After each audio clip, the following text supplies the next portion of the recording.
So hello everyone. Today we have with us Manas Paldhe. He's a software engineer at Twitch.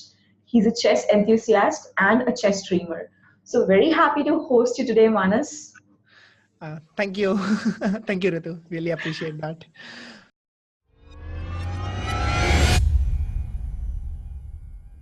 The very first question that I'm going to ask you, it's my personal question also. So exactly the thing that you're doing, chess streaming. So how exactly does it work? And make it sure that I'm a layman, so you can just completely understand me as a layman and just go ahead with everything. All right. So I work at Twitch, and Twitch is a platform where gamers, when they're playing a game, they stream themselves playing the game. They live stream themselves. And a lot of other people are watching this person playing the game. And it's often fun and entertaining. And sometimes you also get to learn the game.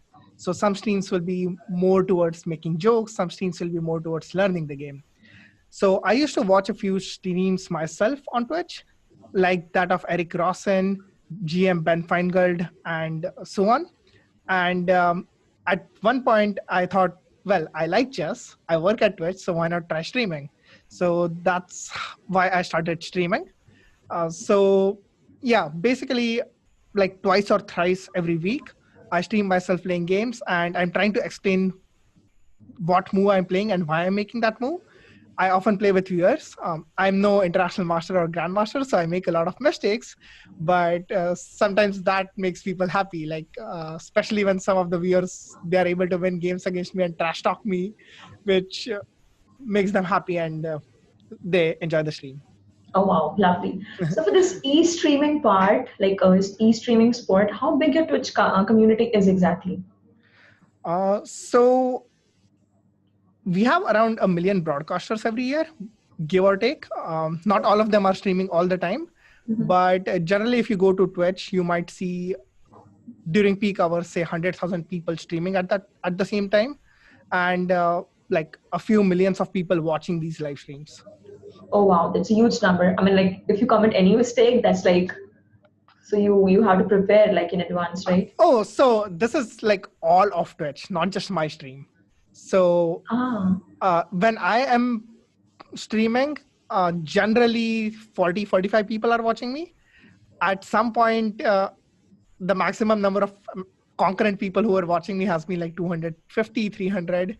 So when that happens, there is, of course, a lot of pressure, and it gets exciting as well. So okay, yeah. So you have been doing this streaming for like how many years? Like it's been. I started in May of 2018. Okay. So like 9-10 months. 9-10 months. Okay. So while doing it, you must have had some very memorable moments, right? So would you like to share some of those moments with us? Oh, yes. One specific is I was playing against Eric Rossen, who is an international master. And this was like the first time I was actually playing an international master. And I was able to beat him. And we both were streaming. So that was very fun. And I actually posted it on Reddit, and a lot of people saw it. So a few days later, Eric was mentioning in his stream that he was embarrassed when I posted it on Reddit, but he was saying that in a fun way. So that was definitely one of the most memorable events. The other one was when I got to become an affiliate, where once you become an affiliate, people can start donating money to you, or you can start earning money by streaming on Twitch. So when that happened, I also felt pretty good. Oh wow, that's great. So I can understand there must have been many moments, and yeah, you can hardly share a few, no problem.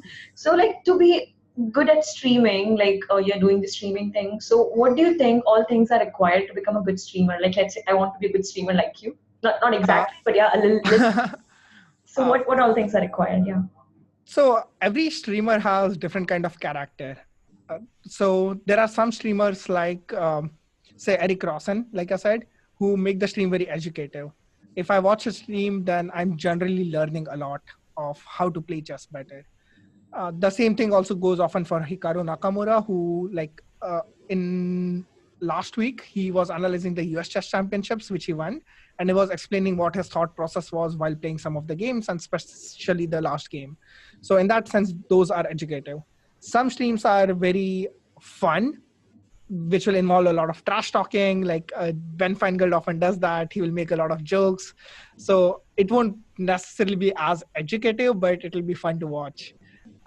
So yeah, different kind of streamers are different characters. It's not like only one kind of streamers are successful. All these like Eric Rossen, Ben Feingold, Hikaru Nakamura, they get a lot of viewers, and they are all successful as Twitch streamers. Okay. So exactly the tips that you want to give is? Stream consistently, have a fixed schedule. That helps your viewers to know when you will be streaming and come and watch you. And like try to improve you something about your stream every time you start. Like maybe the first time you just start without any proper preparation, maybe just to get started. But the next time, maybe you can set up your camera in a better way. You can add some overlays, like whenever someone follows you or gives you donations, you want to get a screen overlay, you can add all of those. So when you make these small additions, it starts adding up very quickly, and your stream gets more and more fun. Another is keep reading chat. Like when you're streaming on chat, your viewers are commenting. When you're streaming, your viewers are commenting in the chat. So keep reading it and reply to them. Don't like completely ignore them. So yeah, so the tips that you have given are very important, and I think I'm going to learn something, and the viewers also going to learn something from it. So for all the conversation that we had till now, I got to know one thing, that you're a big fan of Eric Rosen.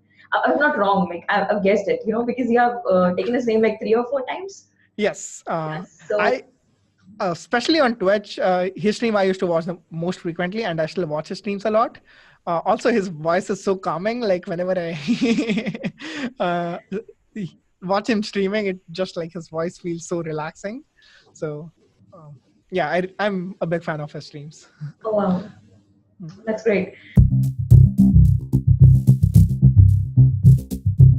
And about Hikaru Nakamura, I saw a picture of you. I mean, like, yeah, of course, I was stalking you on Facebook.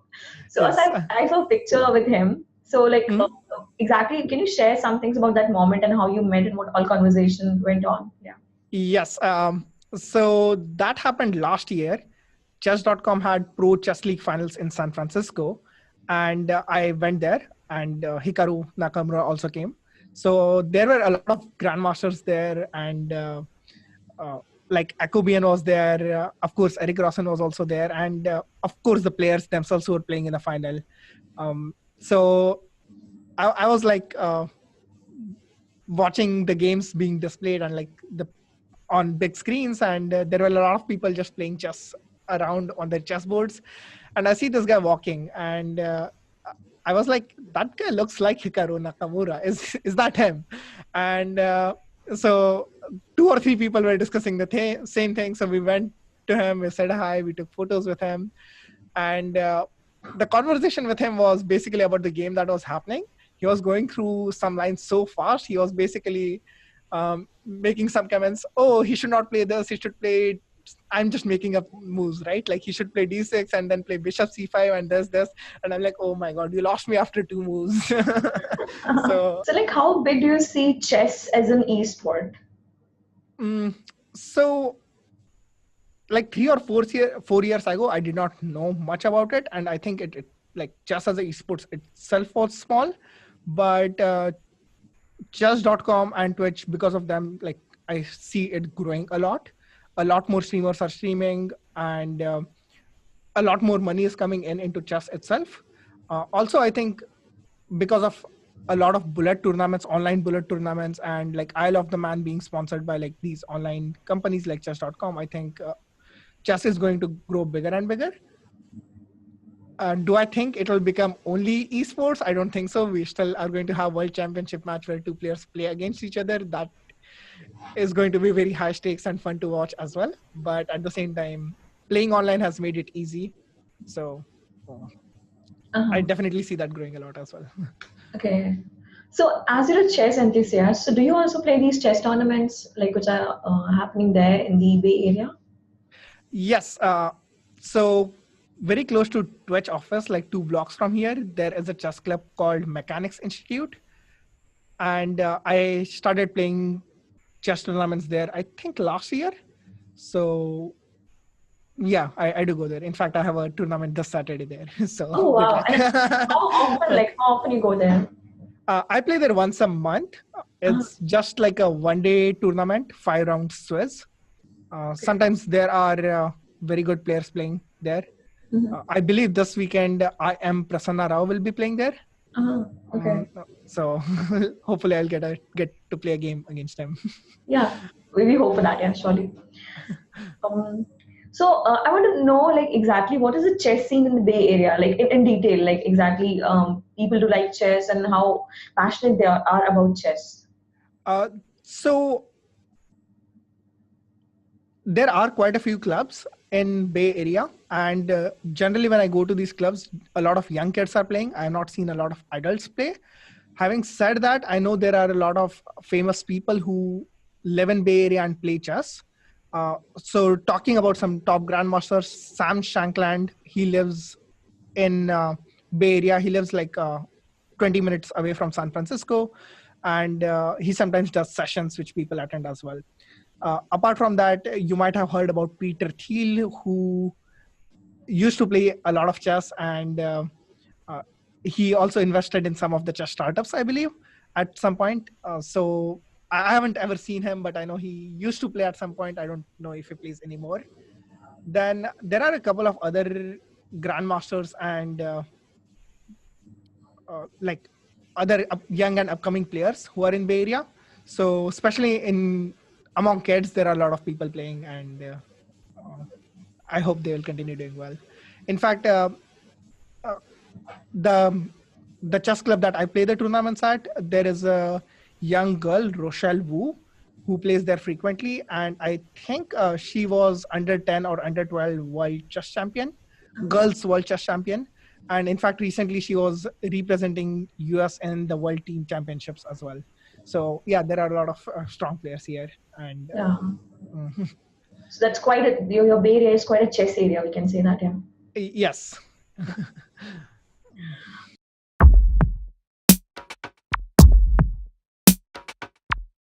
So there's this question. You do the streaming. You meet with many chess players also. So this question is going to put you in a bit of trouble, but you have to bear it. So I would like to know which chess player you admire the most. Okay. uh, is that skills wise or is that just overall? Either ways, yeah. So skills wise, I will definitely say it has to be Magnus Carlsen. Like he has been world champion and he's the strongest player today. So uh, I'm not good enough to judge why Carlsen is better than say Caruana or Vishwanathan Anand. But of course, like the performance says that he is the best player, right? Who am I to disagree with that? But overall, I actually admire Vishwanathan Anand the most. And of course, there is a lot of bias there because growing up, I used to read all the news about Vishwanathan Anand, and I also saw some of his interviews and how polite and how nice he was. So growing up, he was definitely an inspiration. In fact, when he became the world champion, my mom's dream was I become a world champion like Vishwanathan Anand. So, um, so yeah, that's why he is the chess player I like the most. Okay. So would you like to share like what all people you have done streaming with so far? Like any famous chess players that you have done streaming with? Uh, so of course, Grandmaster Priyadarshan, he Uh, was at Twitch. We were chatting, and then we streamed for some time. So there is JJ, who goes by the name The Last Seven Samurai on Twitch, and he visited. He's right now studying, finishing his computer science bachelor's, and he's also a grandmaster. So I streamed with him as well. Um, yeah, so both of them are the famous chess players that I streamed with. So okay. So you enjoyed that completely? yes, of course. Like it was a streaming with a grandmaster. I don't think I ever thought would be possible. So yeah. So do you have any chess goals? I mean, like just taking it to a next level or competitive playing. So you have something there in your mind? Yes. So my rating right now in US Chess Federation is like 2030. Uh, At one point, like 7 or 8 months ago, it was like 2130. So to become a national master, I need to hit the 2200 rating. There are no norms or anything required. So that was my goal. Unfortunately, right now I'm going in the opposite direction. So hopefully I will make a turnaround and get to 2200 sometime soon. yeah, cross finger. Yes. So that's the goal. Anything above that, like becoming a FIDE master or international master, I don't think is realistic. Because even though I enjoy chess, uh, I am a software engineer and that is going to be my focus. So, I see. So it's 10:45 p.m. like lump sum 10:45 p.m. there. yeah, almost 11 now. Almost 11 now. Okay, Yep. so 11 p.m. and you have been working from the morning, since morning, of course, I should say that. So I can see the energy level is still the same. So is this the streaming that you do is like a chest burst, is like a stress buster for you? Yes. So actually, like in the middle of my work, I go to the gym for some time. So Mm-hmm. that definitely helps me get an energy boost. Uh-huh. If someday because of more work, I have to skip Mm-hmm. going to the gym, then I feel very drained. I feel sleepy way too early. So uh, I think that is a bigger reason. But yes, I'm also often excited to stream. So even if I'm a bit tired, I get that extra motivation or urge to play chess. So that also helps. Okay. Mm. So now the question that I'm going to ask is one of the questions that I'm most excited about. Mm. Your journey from IIT Delhi to Twitch. Would like to hear in detail. Yeah. Uh, okay. So yes, I did my undergrad in IIT Delhi, and it was in engineering physics. So in my first year of after my first year of undergrad, I basically realized that okay, I like physics, but I like programming a lot more, like working with circuits and making robots more. So I started working in the robotics club. That got me interested in programming more, and I did a minor in computer science. So I wanted to do my master's in somewhere related to robotics. So I applied to a few universities and I joined Purdue University to do my master's. It was in robotics. I was working on humanoid robots. I was working with Professor George Lee at that time. I worked with him for 2 years. Um, One of the reasons I did my master's was to figure out if I want to do research all my life, get a PhD, and so on. But I did not like it so much. So I decided to go and work in the industry. My first job was in Yahoo, which was more like a front end engineering role, basically showing video ads. I worked there for a year and then I decided to work for a small startup called Clipmine, which was basically automatically detecting data from a video. So, for example, if there is a video lecture, so we would extract slide titles or information of in the slides from that video, and we were creating a table of contents for a video just like you have it for a book. So when you open a book, if you want to find some particular content, you are not scrolling through the whole book. You go to the table of contents or the index at the end, and then you go right to the page which is the relevant section, right? So we try to do the same thing for a video, where instead of scrolling through the video, we show you a table of contents, or you could just search and go right to that minute or second and watch only that particular section. So I was working at Clipmine. It was like a 8 people company at that point, and one of the pilots we did was with Twitch, and we ended up getting acquired by Twitch. So that's how I joined Twitch. Right now I work in the discovery team, where we are trying to get viewers to the content that they are interested in. So finding the best match between viewers and what content they will like to watch, and so on. Quite satisfying, yeah.